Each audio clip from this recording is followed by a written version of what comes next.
The sickening crack of Harold Wilson's skull against the hardwood floor echoed through his empty home, a sound that would haunt him for the next 72 hours. Sprawled on the cold floor, the 80-year-old grandfather lay paralyzed, his wheelchair mockingly tilted above him, its wheels still spinning slowly in the afternoon light. His cell phone, his lifeline to the outside world, sat just visible on the kitchen counter, might as well have been miles away. Each tick of the grandfather clock on the wall marked another moment of his isolation, another reminder that no one was scheduled to visit for days. As shadows lengthened across his living room floor, Harold realized with growing dread that his fierce independence, once his greatest pride, might now become his undoing. Before we jump back in, tell us where you're tuning in from. And if this story touches you, make sure you're subscribed, because tomorrow I've saved something extra special for you.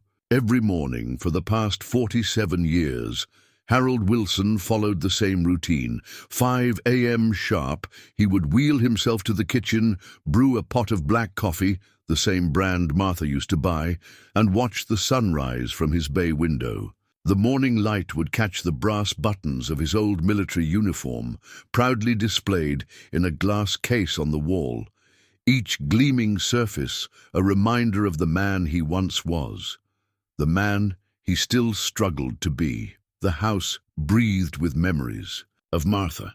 Her presence lingered in the floral wallpaper she'd chosen, in the slightly crooked painting in the hallway she'd never gotten around to straightening. Even after 5 years, Harold sometimes caught himself turning to share a joke with her, only to face the empty chair where she used to sit, crocheting and humming old jazz tunes. The local nurses had tried, God bless them, to convince him to move into assisted living after the stroke last year.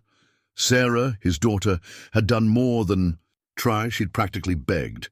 But Harold Wilson hadn't survived 2 tours in Vietnam, raised 3 children on a sergeant's salary, and nursed his beloved Martha through her final days to be shipped off to some facility where they'd treat him like a child. "Dad," Sarah had said during her last visit, her surgeon's hands gripping her coffee mug too tightly, "you're being stubborn.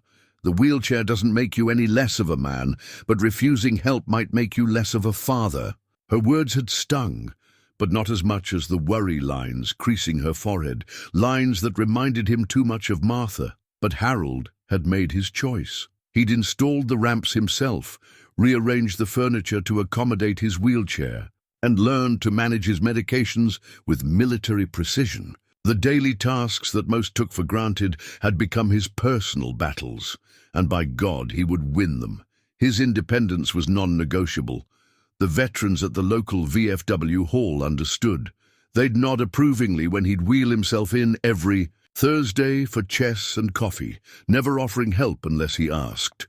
That's where he'd learned about the online chess games. His daily matches with Tommy, his grandson, had become the highlight of his days. The boy had his grandmother's patience, teaching Harold how to use the iPad Sarah had given him for emergencies. The emergencies they feared never came. Harold managed. He kept his appointments, took his medications, and even mastered the art of ordering groceries online. The delivery people knew to leave the boxes by the ramp, and he'd developed a system for bringing them in one at a time. Everything had its process, its procedure, just like in the military, but there were moments, brief, dark moments, when the house felt too quiet, when the weight of solitude pressed against his chest like a physical thing. Moments when he'd stare at the phone, Sarah's number glowing on the screen, his finger hovering over the call button. Pride would stop him every time. She had her own life, her own problems. His job as a father was to support her, not burden her. The arthritis in his hands had gotten worse over the winter, and the morning ritual of coffee making had become a delicate dance of determination and pain management. The kitchen counter seemed to grow higher each month, the cupboards more distant, but he adapted, like he always had. He bought a reaching tool, rearranged his most used items to lower shelves, and ignored the occasional tremor in his hands. The only concession he'd made to his children's concerns was wearing the medical alert pendant. It hung around his neck now, a constant reminder of his mortality. He hated the thing, its plastic modernness clashing with everything he valued about himself. But he wore it, if only to give Sarah some peace of mind. Not that he ever planned to use it. The very thought of pressing that button, of admitting defeat to age and infirmity, made his jaw clench with stubborn determination. Perhaps that's why Martha appeared in his dreams more frequently lately. Her face creased with that familiar mixture of love and exasperation. "Pride goeth before a fall," she would say, quoting her favorite biblical warnings. He would wake from these dreams with her voice echoing in his ears, the empty side of his bed a crater of loneliness. That Thursday morning had started like any other, with one notable exception: the weather. A winter storm had rolled in overnight, coating the streets of suburban Denver in treacherous ice. Harold had woken to the sound of sleet pecking against his bedroom window, nature's own alarm clock beating his usual 5 a.m. routine by 15 minutes. His first call of the day came at 7:30 a.m. Nancy, his home health nurse, apologizing profusely. "Mr. Wilson, the roads are absolutely terrible. I don't think I can make it for our appointment today." Her voice carried genuine concern, the kind that made Harold both appreciative and slightly irritated. "Do you have enough medication to last until tomorrow, Nancy? I survived the Tet offensive. I think I can handle missing one checkup," he'd replied, letting a touch of humor soften his natural gruffness. "You stay safe out there." His second call came just before lunch. Tommy, his daily chess match right on schedule. The boy's face appeared on the iPad screen, gangly teenage frame hunched over his school cafeteria table, brown hair falling into eyes that were pure Martha. "Grandpa, you're killing me with these bishop moves," Tommy had groaned, watching his defense crumble. "Where did you learn this strategy?" "From a Serbian fellow at the VFW, Harold had replied, pride warming his voice. "He was a master back in Belgrade. Says I remind him of his father. Too stubborn to lose." The conversation had drifted, as it always did, to Tommy's life. School, his upcoming basketball tournament, his first tentative romance with a girl named Ashley. Harold listened, savoring these moments when his grandson forgot to treat him like an old man and just talked like they were friends. Then came the call he'd been dreading, Sarah. Her name flashing on his phone screen always triggered a complex mixture of love and defensiveness. He'd almost let it go to voicemail, but Martha's voice in his head urged him to answer. "Dad, I've been looking at some assisted living facilities," she'd started, not bothering with pleasantries. "There's one near my house, beautiful grounds, full medical staff." "Sarah," he'd cut her off, "we've had this conversation." "Yes, and we'll keep having it until you start being reasonable." Her voice carried the same determination he'd heard in Martha's. "You're not getting younger, Dad. That house is too big, too full of stairs and corners, and I've modified everything. I need to. The ramps are installed, the bathroom is equipped, and what happens when you fall? When something breaks? When you can't reach the phone?" The irony of her words would return to haunt him later. At that moment, though, he'd simply grown quiet, that stubborn silence she'd known since childhood. "Fine," she'd finally said, exhaustion creeping into her voice. "But at least let me come by this weekend. We can talk about it in person." "I'm busy this weekend," he'd lied. "The guys from the VFW are coming over." Another silence, heavier this time. "You know, Dad, pushing people away doesn't make you stronger. Mom would say, 'Your mother isn't here,'" he'd snapped, immediately regretting the words. "I'm sorry, sweetheart. I need to do things my way, while I still can." The call had ended shortly after, leaving Harold with a familiar ache in his chest. He'd wheeled himself to the living room, where that damned shelf had been mocking him for days. One bracket had come loose, causing the entire thing to tilt precariously. His tools sat in their box beside his chair. He'd been planning this minor. Repair for a week, waiting for a day when his hands felt steady enough. The shelf wasn't high, just above eye level when he sat in his wheelchair. He'd done similar repairs dozens of times since Martha's passing. It was a simple job. Tighten the bracket, maybe replace a screw or two. The kind of task that reminded him he could still be useful, still be a man who maintained his own home. Looking back, he should have noticed the warning signs. The slight tremor in his right hand as he reached for the screwdriver. The stiffness in his shoulders from the cold weather. The way his wheelchair wobbled slightly on the uneven floorboards, boards he'd been meaning to fix since last spring. But pride has a way of blinding even the wisest of men. Harold Wilson, decorated veteran, devoted husband, stubborn father, had reached up toward that shelf, determined to prove to himself, and by extension to Sarah, that he could still handle the simple tasks of living. That's when everything changed. Time became fluid after the impact. Harold's first coherent thought was of Martha, how she'd always warned him about his reaching, about his insistence on doing everything himself. The second thought was of pain, radiating from his hip through his entire body in waves of white-hot agony. The grandfather clock in the corner ticked away mercilessly, each sound amplified in the terrible stillness of the house. 1 minute, 5, 10. Harold lay there, waiting for the initial shock to subside, for his military training to kick in. Assess the situation, calculate resources, plan a response. His right arm was pinned awkwardly beneath him, sending sharp needles of pain through his shoulder. The left was free, but felt heavy, unresponsive. The medical alert pendant hung around his neck, seemingly heavier than ever before, but when he tried to grasp it, his fingers wouldn't cooperate. The plastic pendant swung mockingly just inches from his face, as unreachable as the stars. "Think, soldier," he muttered through gritted teeth. "Think." His voice sounded strange in the empty house, thin and frightened. Nothing like the commanding tone he'd once used to lead men through jungle. Warfare. The wheelchair lay on its side 3 feet away, one wheel still spinning lazily in the pale afternoon light. His phone sat on the kitchen counter, its black screen reflecting the winter sunlight. The distance might as well have been miles. His legs, already unreliable on the best of days, now felt like lead weights attached to his torso. 20 minutes passed. Harold tried to shift his weight, to free his trapped arm. The movement sent such intense pain through his hip that black spots danced in his vision. He tasted copper in his mouth. He'd bitten his tongue without realizing it. "Martha," he whispered, though he hadn't meant to speak aloud. "Martha, I should have listened." The words escaped between shallow breaths, each intake of air a careful negotiation with pain. 30 minutes. The sun had shifted, casting long shadows across the hardwood floor.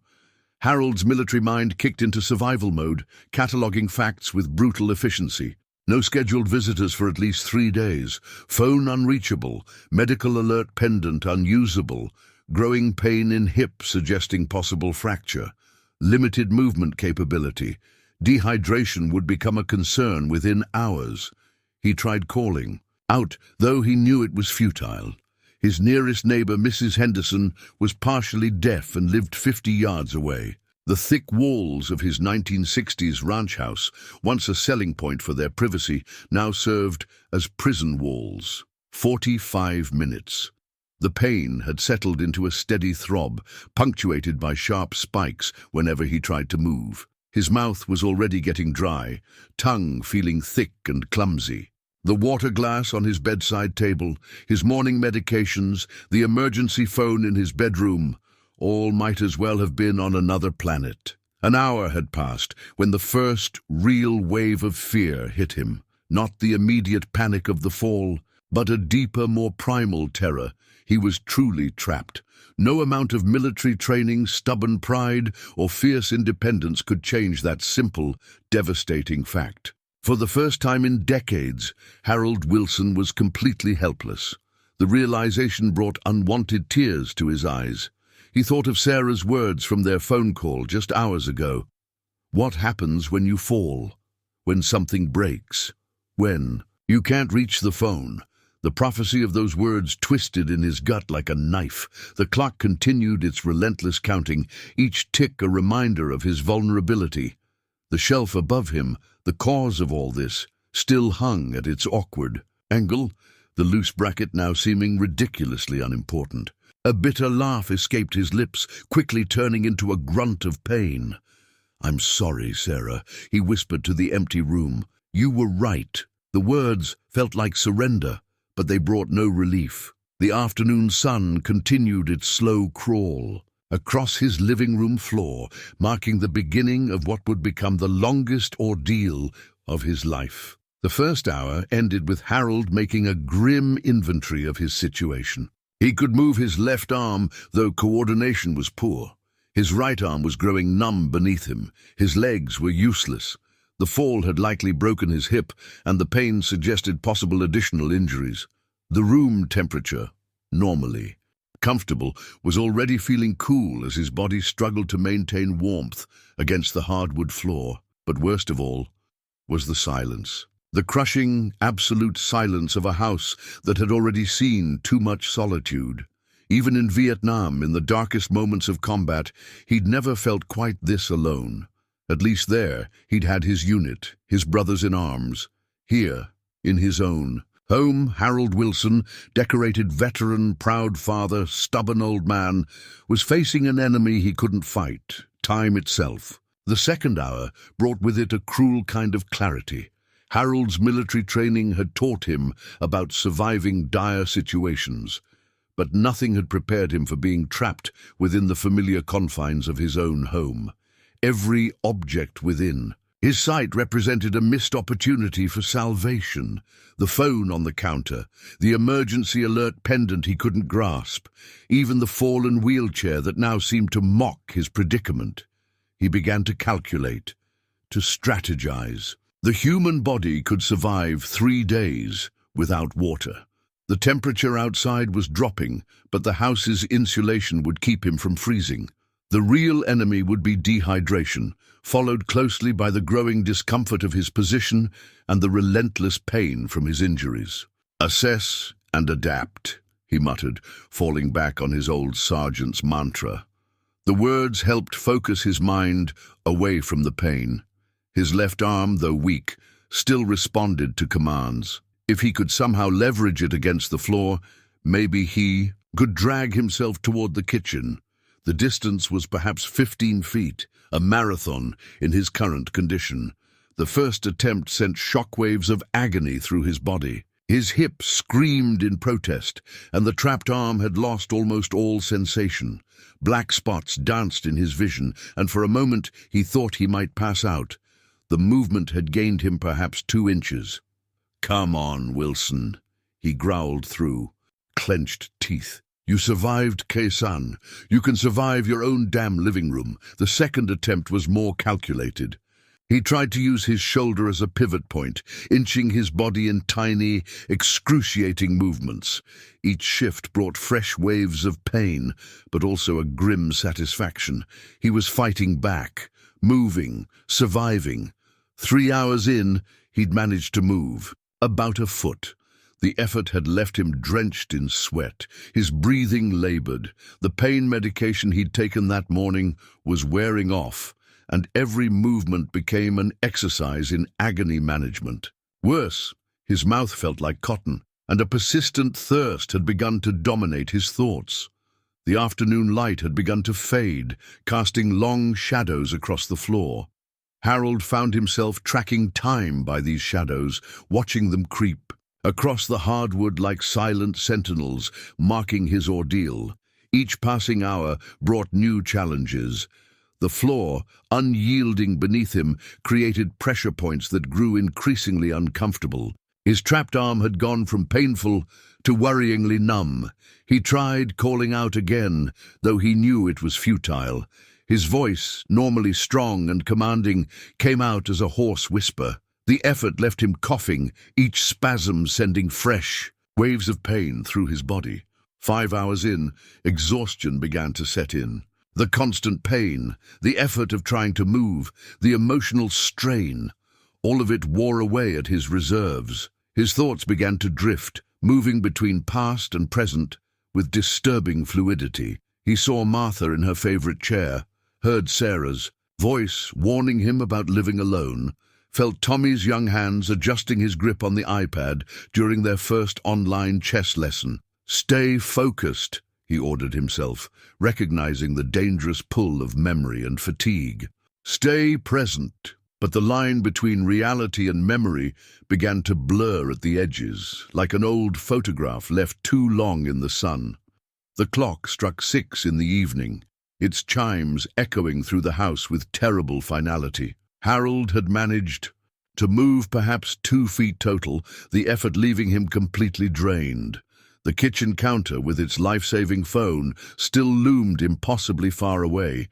He tried a new strategy, using his good arm to grab the fallen wheelchair's frame, hoping to pull himself along. The metal was cool under his fingers, but the chair's weight and awkward angle made it more hindrance than help. After several attempts, he had to abandon the idea, watching helplessly as the wheelchair spun slightly away from his grasp. As darkness began to creep into the room, Harold faced a harsh reality. Despite all his effort, all his determination, he had made virtually no progress towards salvation.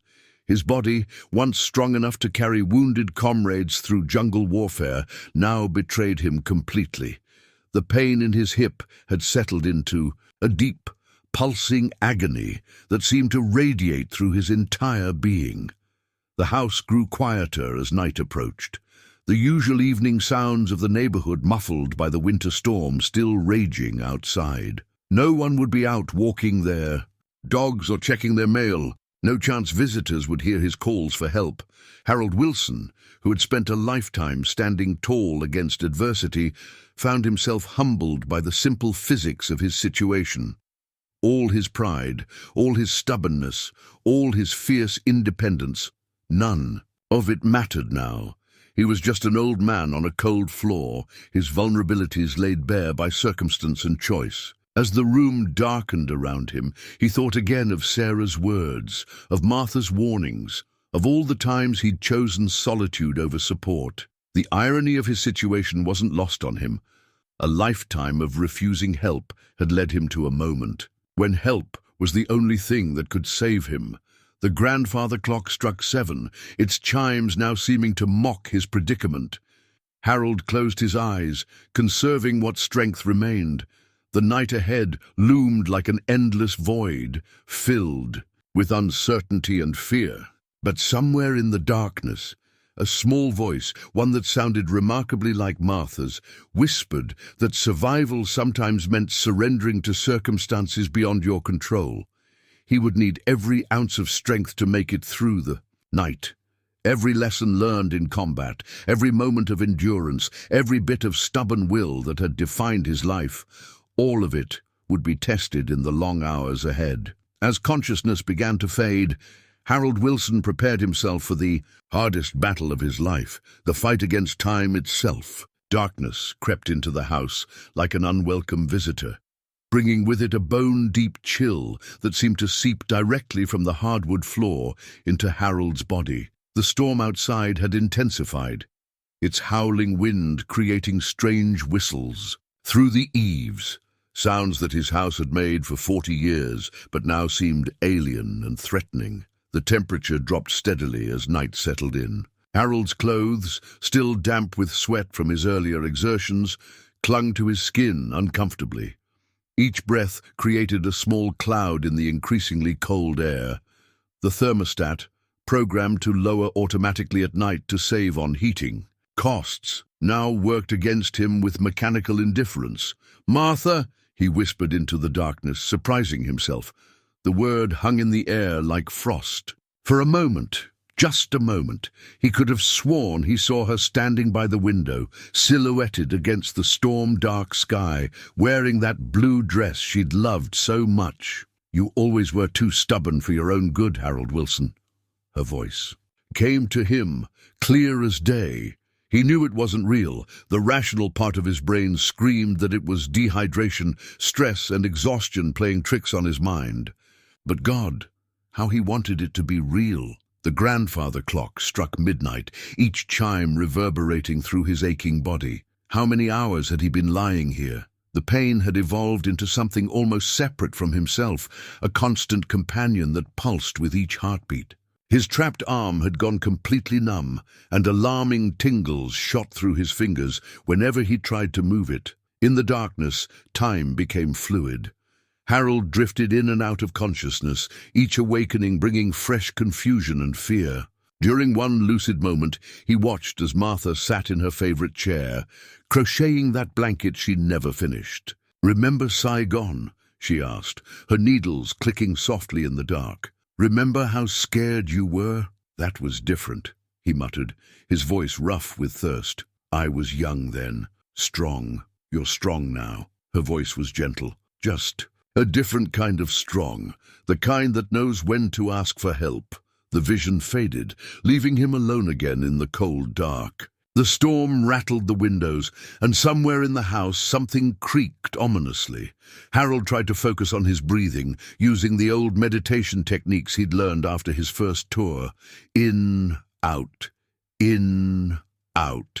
each breath a small victory. Against the pain and fear, around what he guessed was 2 in the morning, the hallucinations became more vivid. He saw Sarah as a little girl, running through the house in her favorite red dress, saw Tommy at his 5th birthday party, cake frosting smeared across his face, saw Martha in a dozen different moments, cooking dinner, gardening, laughing at his bad jokes, crying when he left for his second tour.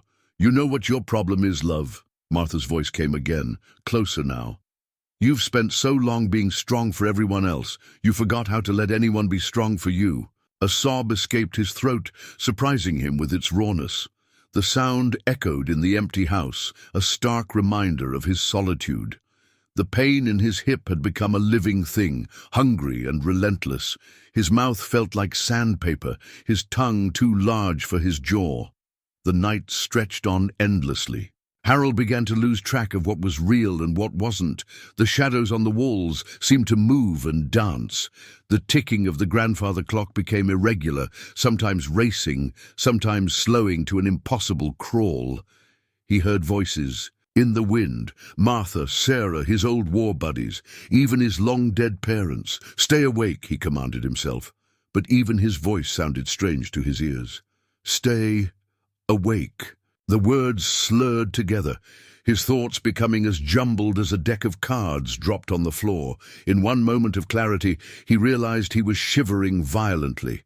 The cold had settled into his bones, and no amount of military discipline could stop his body's autonomous response. Each tremor sent fresh waves of agony through his hip and trapped arm. "Please," he whispered to the empty room, to Martha's ghost, to God, to anyone who might be listening. "Please."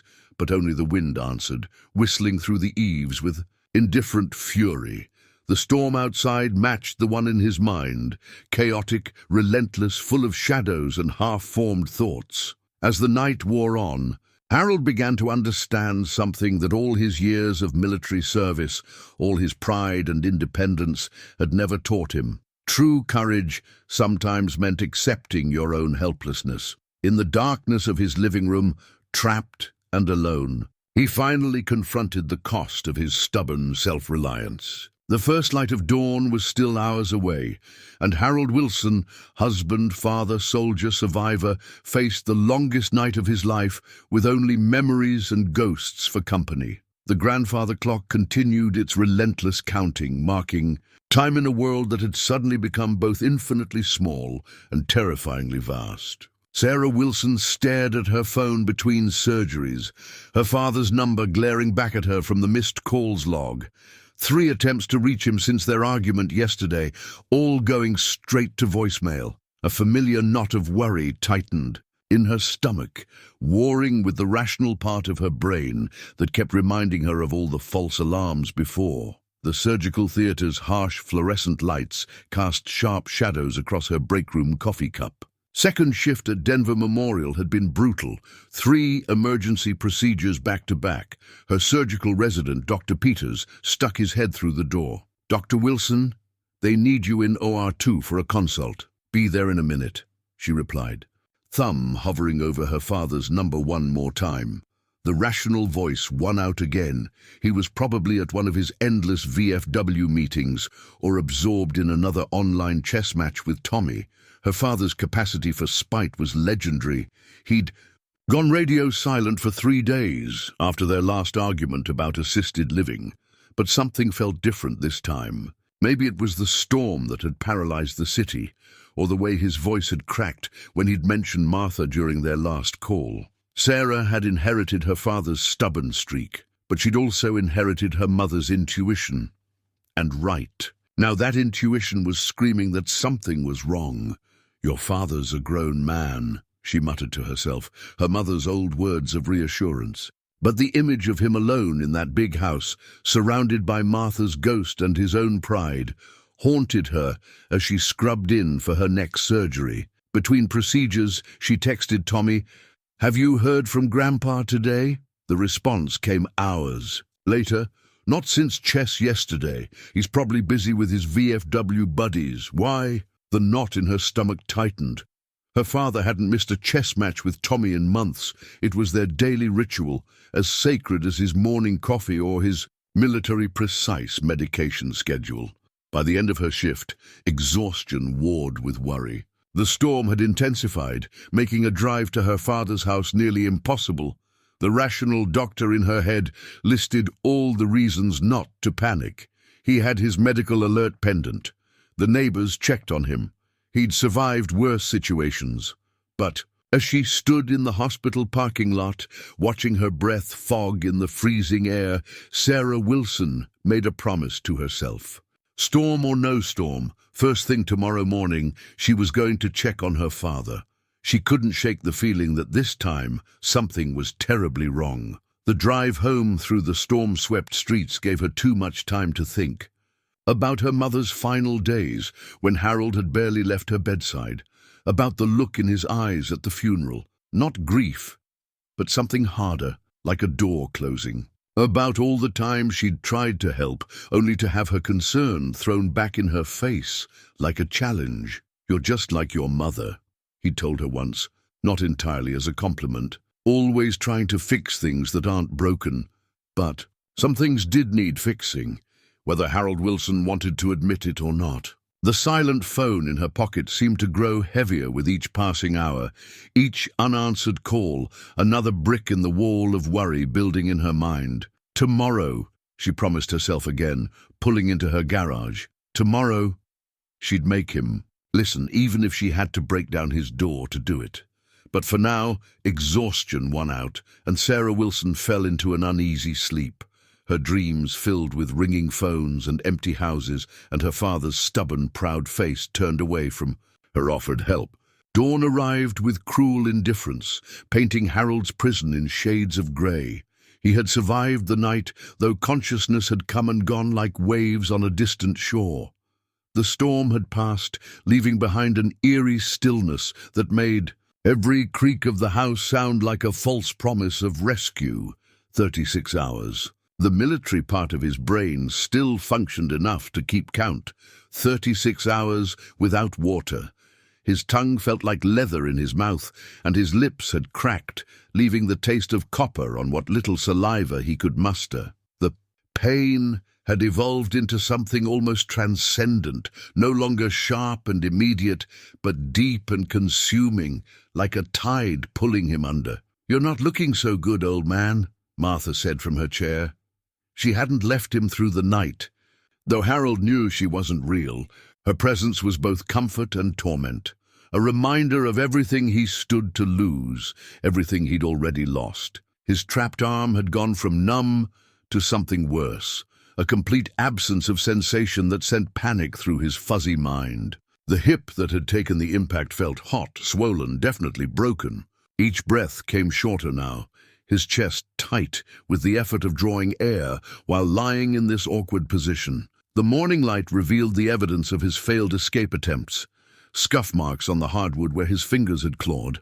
For purchase, the wheelchair now several feet away, knocked further from reach during his desperate struggles. The phone on the counter caught the sunlight, its screen occasionally lighting up with what he imagined were Sarah's calls. "Sarah," he whispered, his voice a dry rasp. "I'm sorry, baby." The words dissolved into a coughing fit that sent fresh waves of agony through his body. When the spots cleared from his vision, he thought he saw Tommy standing in the doorway, looking scared and small like he had at Martha's funeral. Time stretched and warped. The grandfather clock still ticked away, but its sound had become distorted, like it was underwater. Harold found himself drifting between past and present with increasing frequency. One moment he was on the living room floor, the next he was back in Vietnam, carrying a wounded buddy through the jungle. Then he was dancing with Martha at their wedding, then watching Sarah graduate medical school, then lying here again, each transition bringing fresh waves of disorientation. His military training had taught him about the stages of dehydration. He was well into the danger zone now. Confusion, rapid heartbeat, labored breathing. The rational part of his brain knew he was running out of time. Without water, the human body could only last so long.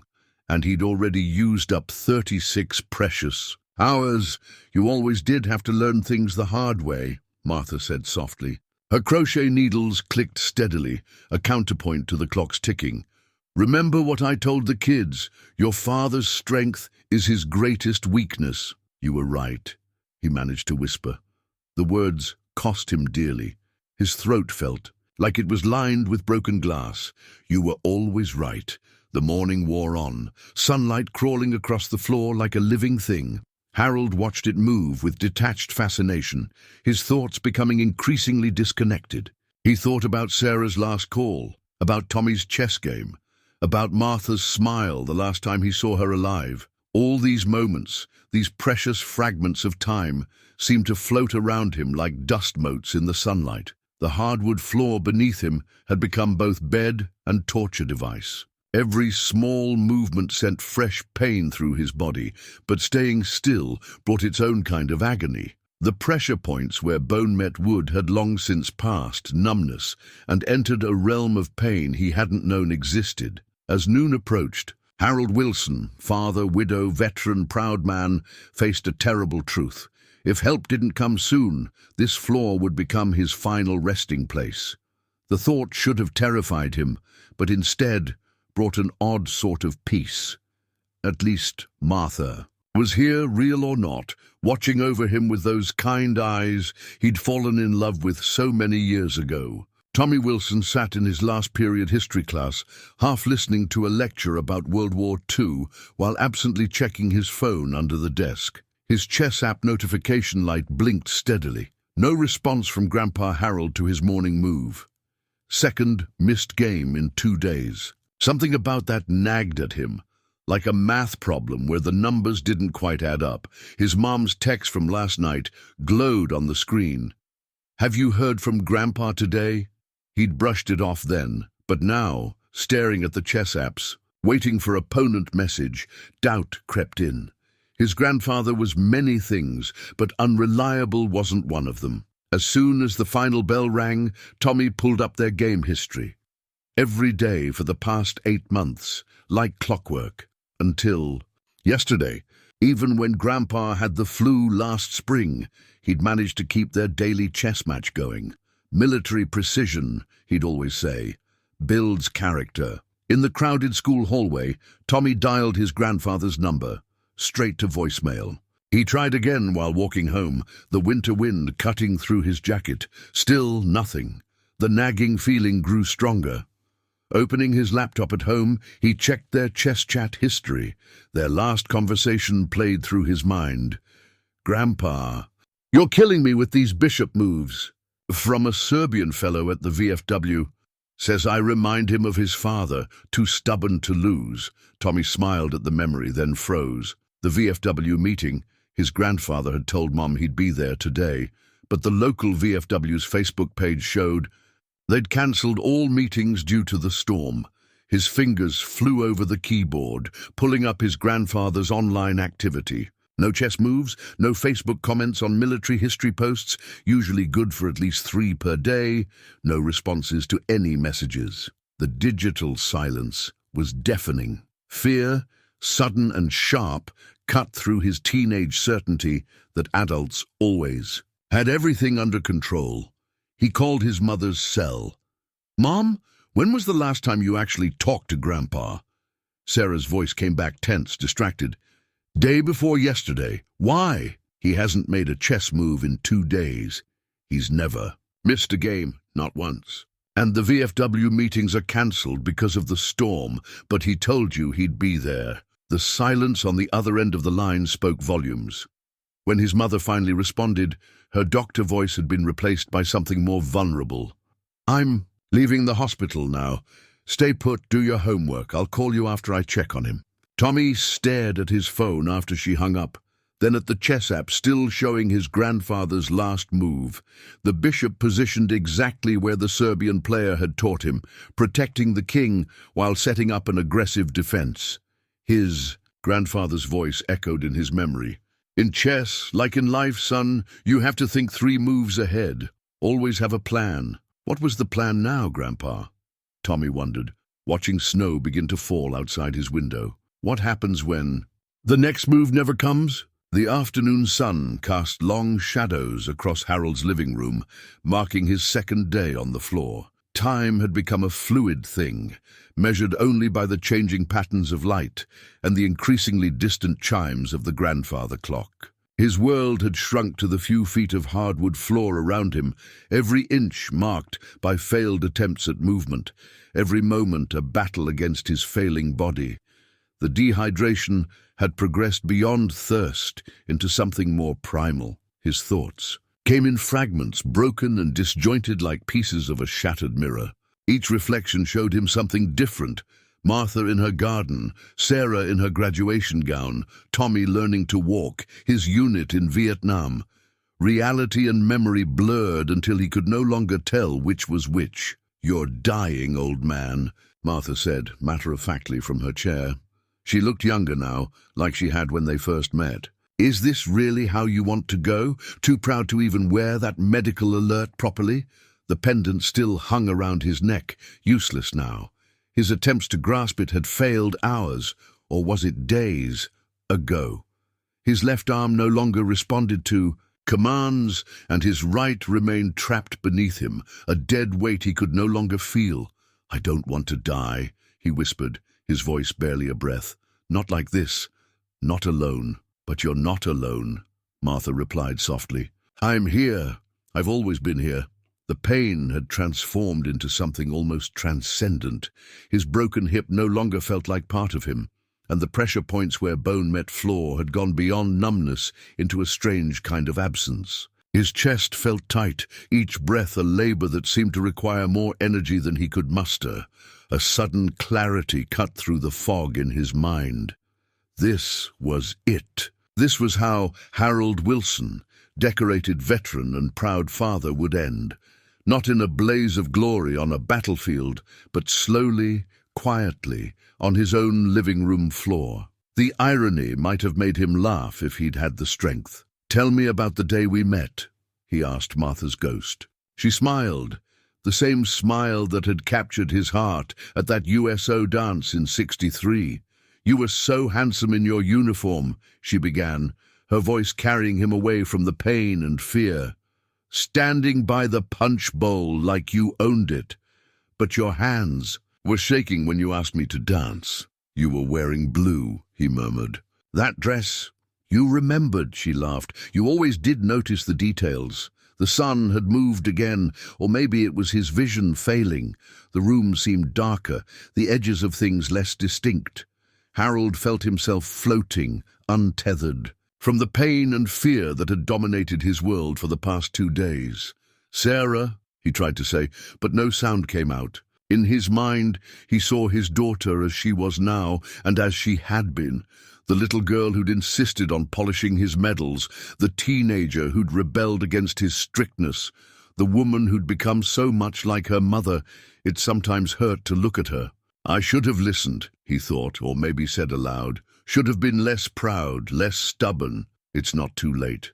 Martha's voice came from somewhere distant. "You're not gone yet, love.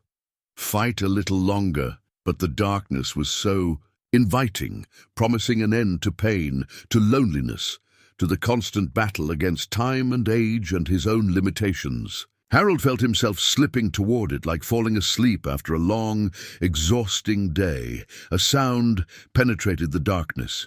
Distant, insistent. A phone ringing? No, something else. A voice calling his name? He couldn't tell anymore. The line between reality and hallucination had dissolved completely. "Stay with me, soldier," Martha's voice commanded, suddenly sharp and clear. "That's an order." The military response was automatic, ingrained deeper than conscious thought. His eyes fluttered open, though he hadn't realized they'd closed. The room came back into wavering focus. The fallen wheelchair, the useless phone, the shelf that had started it all. "I can't," he whispered. "I'm so tired, Martha, so tired." "I know, love, but Sarah's coming. Tommy figured it out. Help is coming. You just have to hold on a little longer." Harold wanted to believe her. God, how he wanted to believe.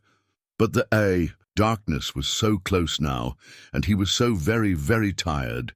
His life played before him like an old film reel, the good and the bad, the triumphs and failures, the love and loss that had shaped him. "I'm sorry," he managed, though he wasn't sure who he was apologizing to anymore. "I should have—" The words faded into the gathering darkness. The grandfather clock chimed in the distance, its sound distorted, as if coming from underwater. In his last moments of clarity, Harold Wilson finally understood something profound. Strength wasn't about standing alone. It was about having the courage to reach out, to accept help, to admit vulnerability. But this revelation, like so many things in his life, had come too late. The darkness closed in, soft and inevitable as a winter sunset. Martha's face floated before him, young and beautiful as the day they met, her hand extended in invitation, and Harold Wilson, who had fought so hard for so long to maintain his independence, finally surrendered to the pull of unconsciousness. Sarah's car slid slightly on the icy roads as she made her way through Denver's suburbs. Tommy's call had shattered her careful rationalizations, his teenage voice carrying a fear that echoed her own growing dread. 2 missed chess games. A lie. About the VFW meeting. The pieces were falling into place, forming a picture she didn't want to see. Her hands gripped the steering wheel too tightly, knuckles white against the black leather. The hospital had protested when she'd left mid-shift, but she'd pulled rank for the first time in her career. "Family emergency," she'd told the chief of surgery. The words had tasted bitter in her mouth. "Please answer, Dad," she muttered, trying his number again through the car's Bluetooth. The same result, straight to voicemail, his recorded voice, gruff and formal. "You've reached Harold Wilson, leave a message." The streets were eerily empty in the storm's aftermath. Trees heavy with snow, power lines sagging.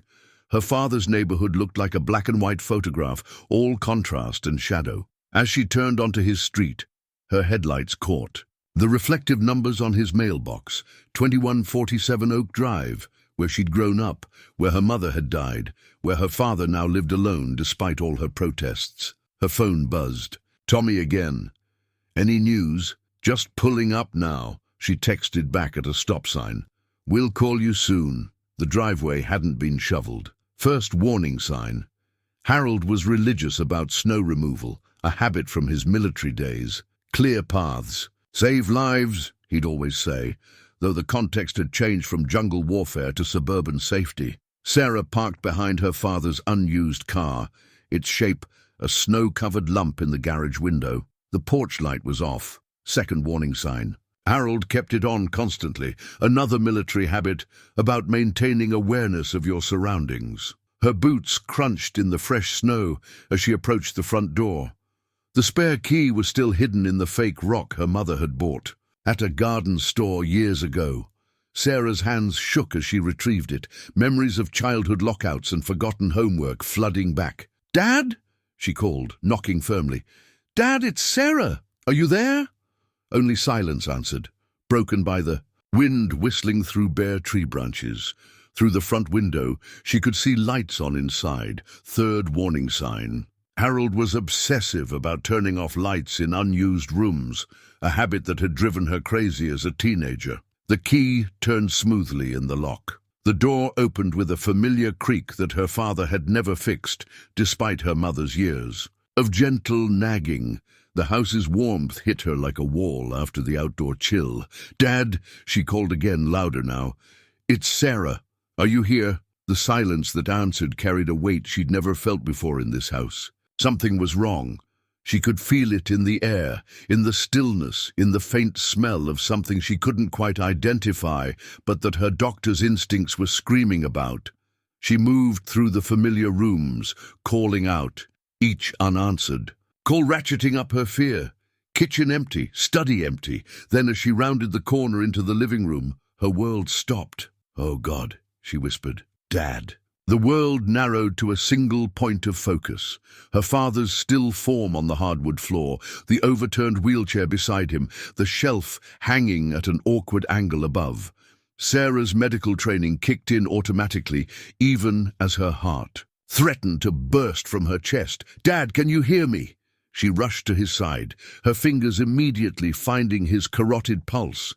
Weak, thready, but there. His skin was cool and dry to the touch, his breathing shallow.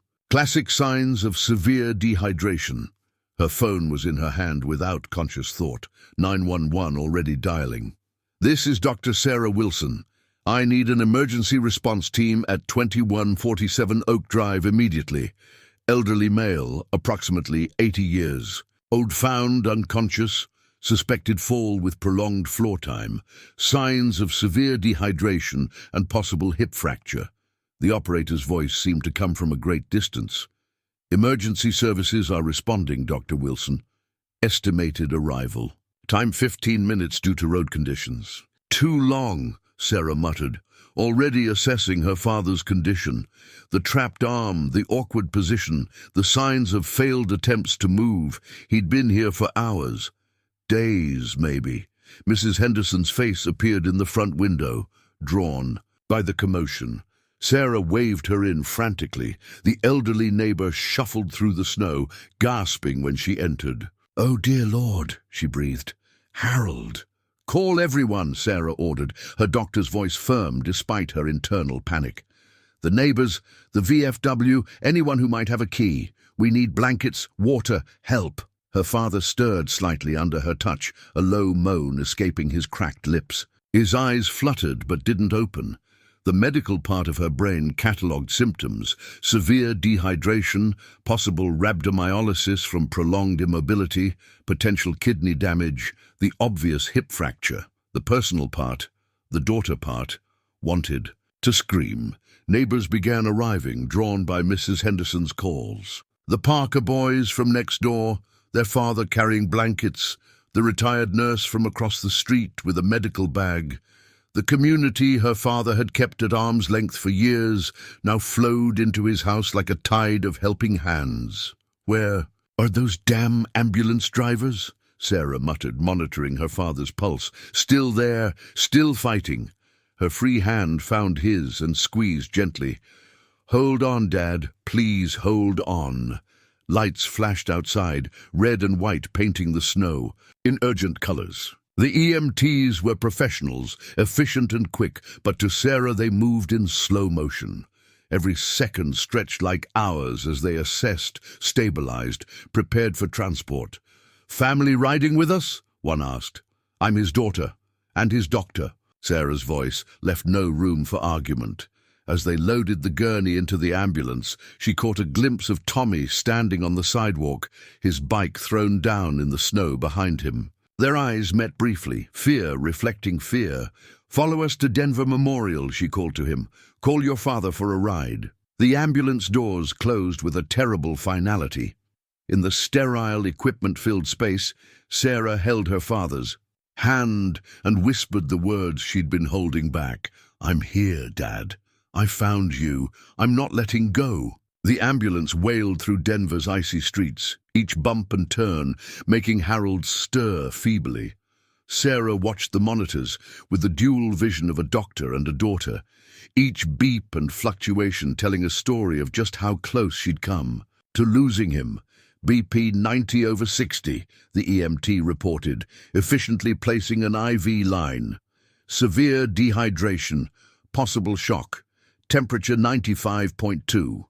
Sarah squeezed her father's hand, noting how his skin tented when pressed, another sign of critical dehydration. His medical history tumbled from her lips automatically. History of stroke, on blood thinners, hip replacement in the right leg 10 years ago. The ambulance hit a patch of ice, swerving slightly. Harold's eyes fluttered open for a moment, clouded with confusion. "Martha," he whispered. "No, Dad, it's Sarah. I'm here. You're safe now." The words caught in her throat as his eyes closed again. "Multiple pressure ulcers forming," the EMT noted, examining Harold's trapped side. "How long was he down?" Sarah's mind raced through the timeline. At least 48 hours, maybe more. The words tasted like ash in her mouth. 2 days. Her father had laid there for 2 days, while she'd convinced herself he was just being stubborn.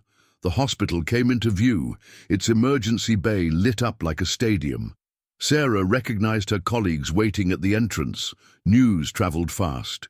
In the medical community, and Harold Wilson wasn't just any patient, he was one of their own's father. "Trauma 1 is prepped," Dr. Chen, her mentor, called out as they rushed through the doors.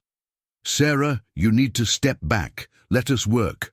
But she couldn't let go of his hand, not yet. Not after finding him like that.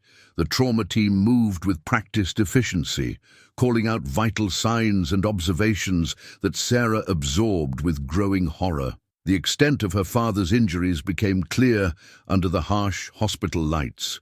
The broken hip, the compromised arm, the kidney values that suggested serious damage from muscle breakdown. "Signs of compartment syndrome in the right arm," someone called out.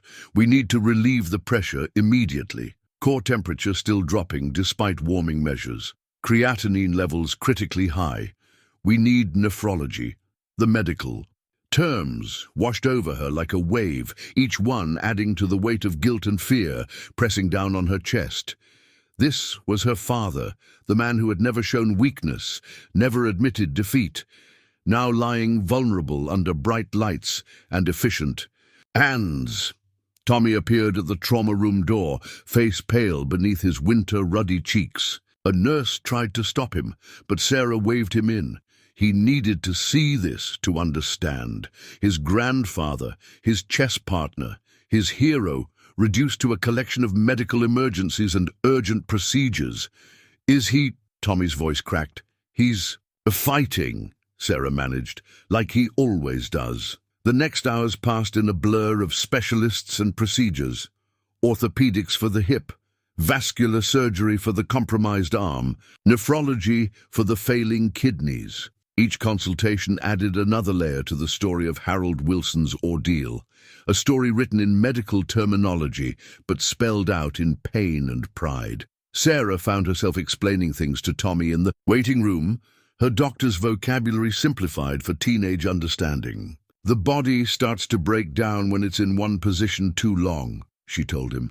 "And without water, everything gets worse very quickly." "But he had that medical alert thing," Tommy protested.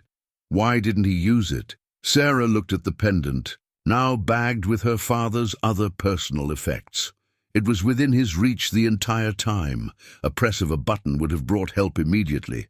But he hadn't pressed it, wouldn't press it. Couldn't admit he needed that kind of help.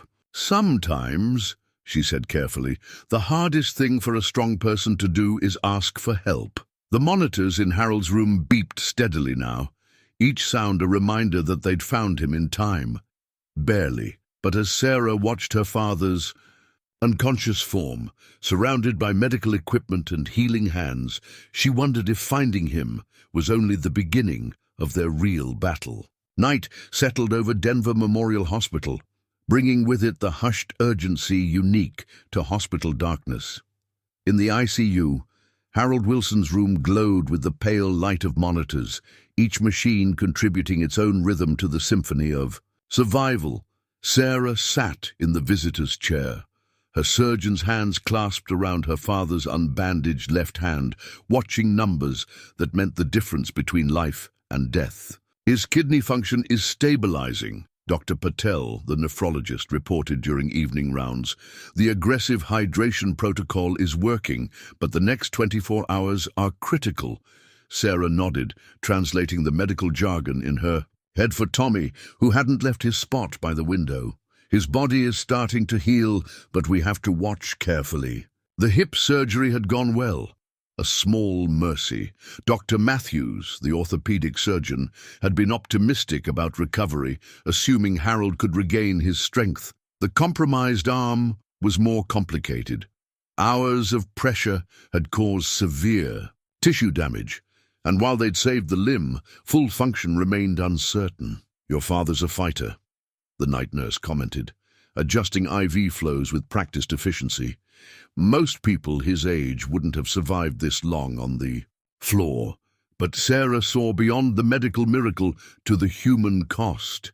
Every time her father's eyes flickered open, she caught glimpses of something new there: fear, confusion, and worse, a deep shame that broke her heart. The proud man who had raised her was facing his own mortality in the most humbling way possible. During one brief moment of lucidity, Harold had turned to her, his voice barely a whisper through cracked lips. "I should have listened." "Shh, Dad, don't try to talk," she'd soothed, but he persisted. "Your mother, she always said, my pride would—" The words faded as medication pulled him back under, leaving the thought unfinished but understood. Tommy spent hours by the bedside, his homework spread across the overbed table, talking to his unconscious grandfather about everything and nothing. "We need to finish our chess game, Grandpa," he'd say, his teenage voice cracking slightly. "You can't leave me hanging on that Serbian defense." The hospital staff treated Harold's case with special attention, not just because he was Dr. Wilson's father, but because his story had touched something in all of them. They saw their own aging parents in him, recognized the universal struggle between independence and safety, dignity and necessity. Late in the night, when Tommy had finally gone home with his father and the ward was quiet, except for the steady beeping of monitors, Sarah allowed herself to cry.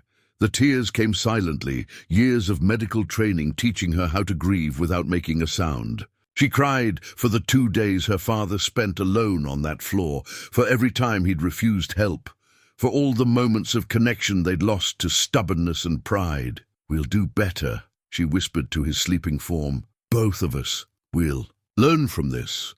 The night stretched on, marked by regular vital checks and medication adjustments. Sarah dozed fitfully in the uncomfortable chair, her body attuned to every change in the monitor's rhythm. She'd treated countless patients, delivered countless difficult diagnoses, but nothing had prepared her for this.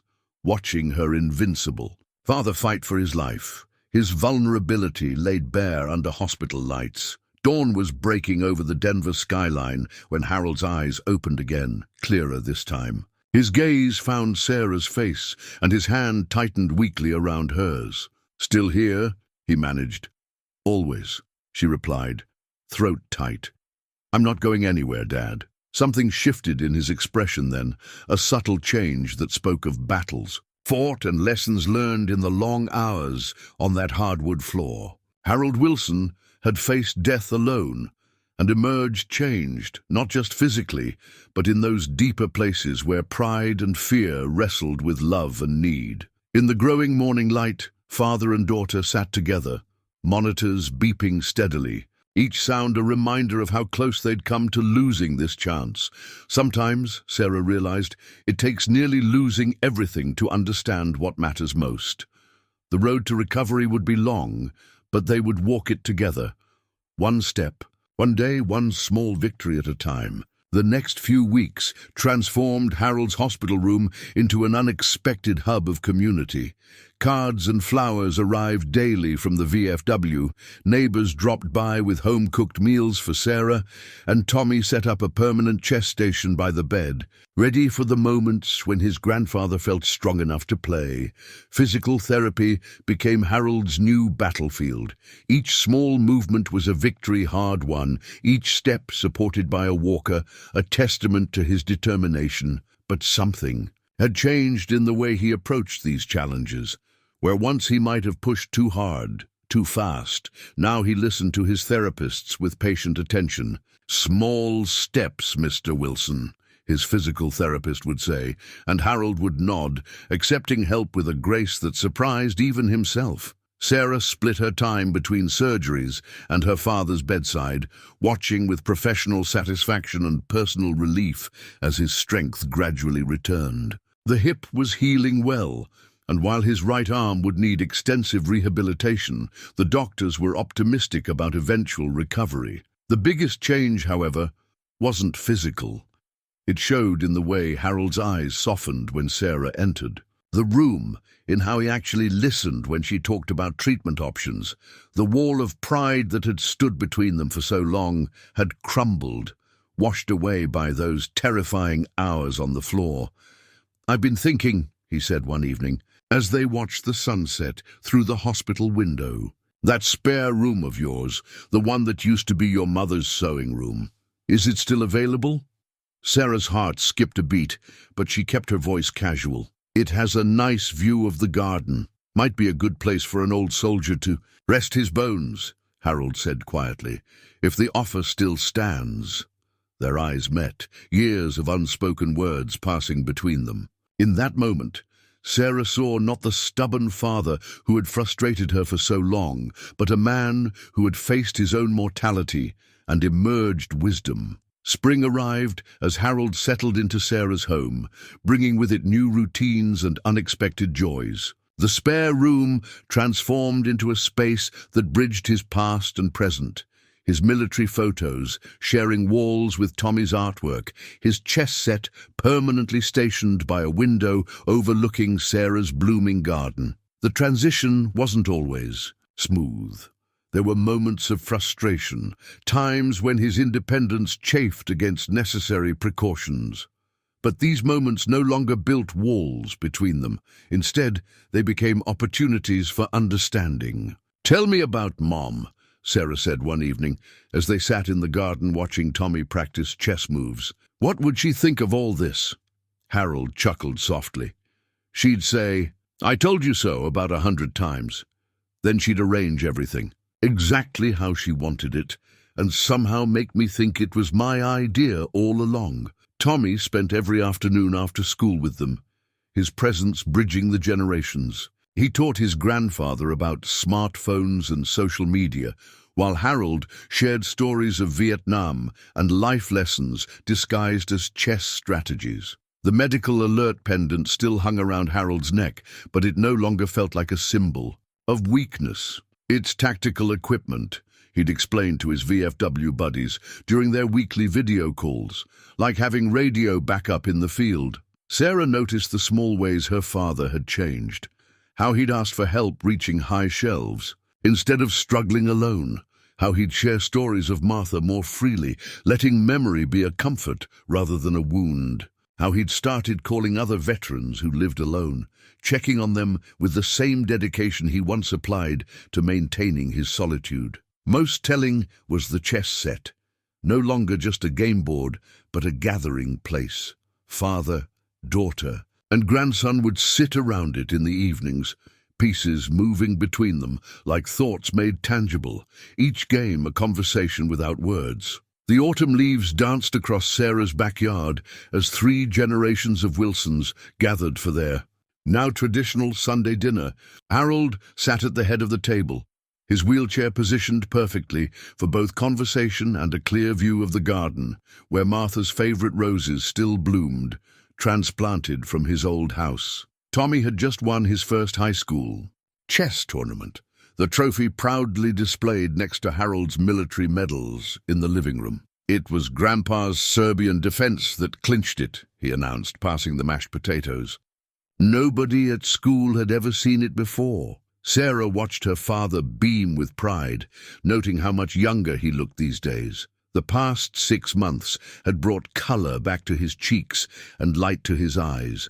His right arm, while not fully recovered, had regained enough strength for him to manage most daily tasks and, more importantly, to move his chess pieces without assistance. The house had found a new rhythm: morning coffee shared between father and daughter, afternoon chess lessons with Tommy, evening stories that filled the rooms with laughter and memories. The walls that had once divided them had become bridges, each shared moment a strand in a stronger family bond.